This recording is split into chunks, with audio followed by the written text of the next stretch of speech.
Welcome to the last capture race problem in this playlist. This is for black to play. White has 6 liberties on the outside, and black, unclear, right? It's hard to tell right away how many liberties black has.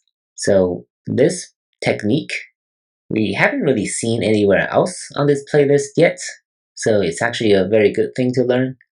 But first, let's just figure out how many liberties black has and how this plays out if black simply tries to occupy the liberties from the outside. But of course, we know the problem is not this easy, right?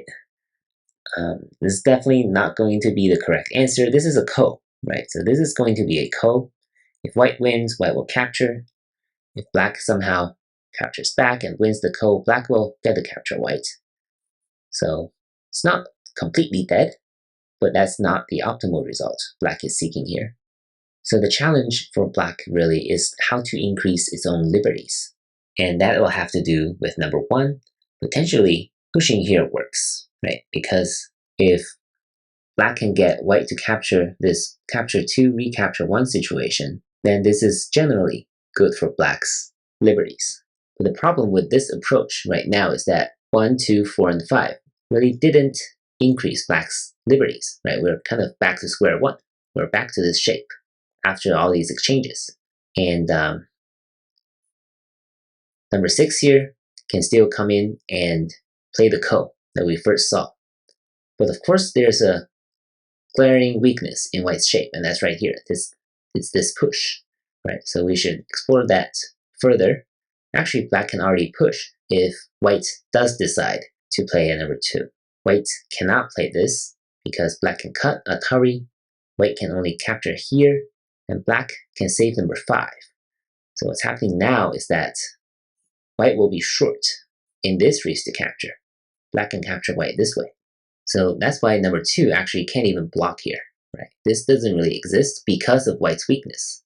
If white has no weaknesses, then pushing here actually doesn't really work, right? If there's a white stone here already, then pushing here doesn't really work because after all these exchanges, this is back to the original pattern where black occupied the liberty first and white will just play here and we'll get to the ko.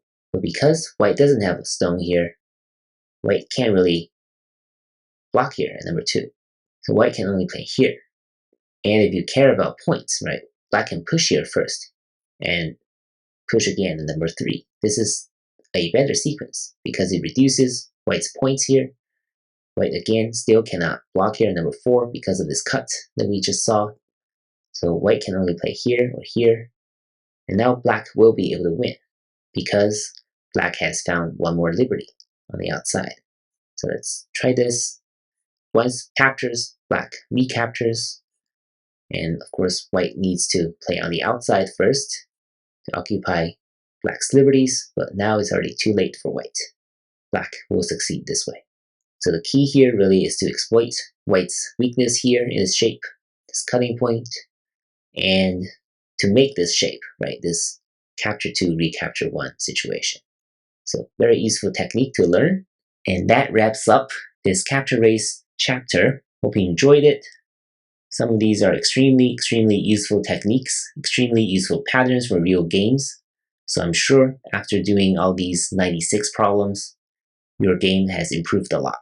So congratulations, and I'll see you elsewhere on this channel. Thank you for your support, and thank you for watching.